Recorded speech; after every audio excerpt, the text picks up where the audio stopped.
Welcome back to Shakesyear. I forgot to put in the title of today's video that we've also got the citizens, who in the actual script are called plebeians. I don't know how to feel about that. But anyway, we are working on Julius Caesar, and we get to hear primarily from Marcus Brutus.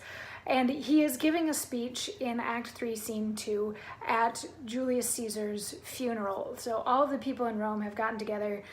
Julius Caesar was stabbed. The people are in hubbub. They don't know what's going on. They're all kind of freaking out. People are thinking this is like the end of days, blah, blah, blah. Brutus, it has been decided that Brutus will get up and say something first, and then Mark Antony will be allowed to speak, and Mark Antony is not allowed to say anything bad about the conspirators. So we're hearing primarily from Marcus Brutus, but since we're also hearing from all of the citizens, we'll do this for just their one little line, because there's lots and lots of them, and I can't necessarily do all of the voices, but they're basically all saying the same thing, the one little tidbit that they say. So anyway, Act 3, Scene 2 starts out. We're in a public place not terribly far from where Caesar had been stabbed. And citizens are like, what's going on? What's going on? And some of them are like, I'm going to go hear what Cassius has to say. And some are like, I'm going to go hear what Brutus has to say. And then we can get together and we can compare notes. And there's lots of noise and people, Brutus, speak, and yada, yada, yada. Hubbub and craziness. Hubbub and craziness is what's going on until Marcus Brutus says, be patient till the last. Romans, countrymen, and lovers, hear me for my cause, and be silent that you may hear.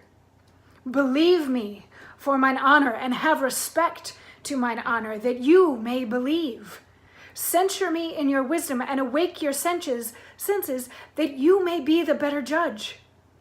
If there be any in this assembly, any dear friend of Caesar's, to him I say that Brutus' love to Caesar was no less than his. If then that friend demand why Brutus rose against Caesar, this is my answer. Not that I loved Caesar less, but that I loved Rome more. Had you rather Caesar were living and die all slaves, than that Caesar were dead to live all free men? As Caesar loved me, I weep for him. As he was fortunate, I rejoice at it. As he was valiant, I honor him. But as he was ambitious, I slew him. There is tears for his love, joy for his fortune, honor for his valor, and death for his ambition. Who is here so base that would be a bondman?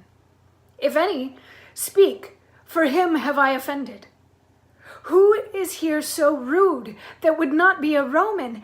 If any, speak, for him have I offended.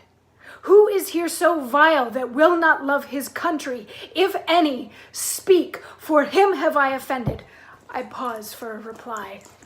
None, Brutus, none, we're not. Then none have I offended.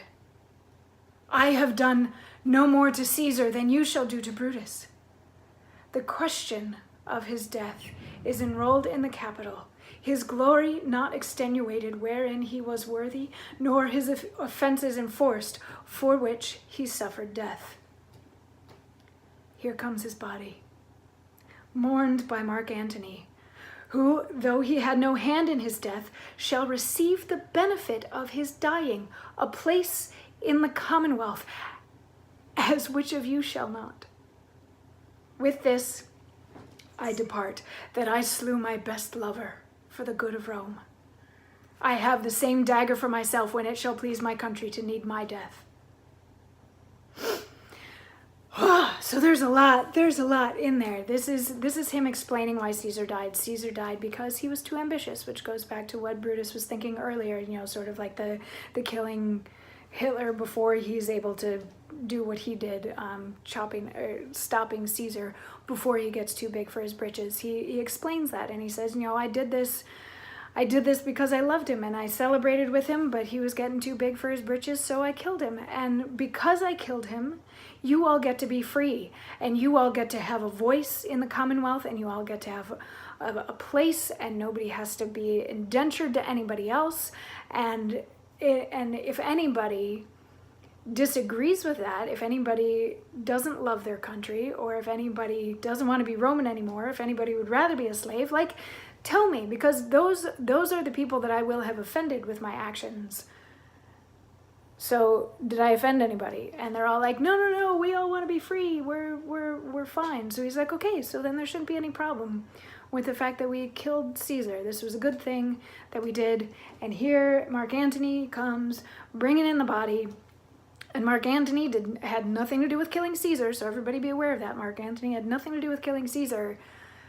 But he also will have a voice and a place in the Commonwealth because Caesar is now gone. And if y'all think that I get too big for my britches, this dagger that I killed Caesar with, y'all can use on me. And that is the promise that I make to you as my countrymen.